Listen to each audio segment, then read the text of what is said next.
আজ দুপুরে বানিয়েছি মৌরলা মাছের চচ্চড়ি। এটা তোমরা সবাই জানো, তাও আমি কিভাবে বানিয়েছি। এতে দিয়েছি আলু, অল্প বেগুন, পেঁয়াজ কুচি, কাঁচা লঙ্কা, আর ফোড়নে দিয়েছি 5 ফোড়ন দিয়ে এটাকে তৈরি করেছি।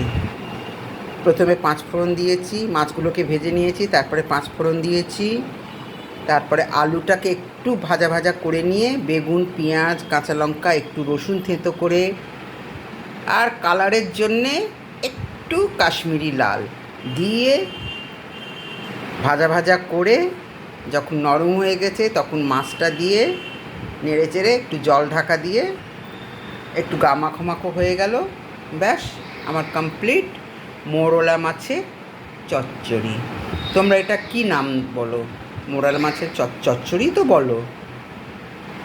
আমি তাই জানি, সেটাই বলেছি, তবে খেতে দারুণ হয়। Thank you for watching.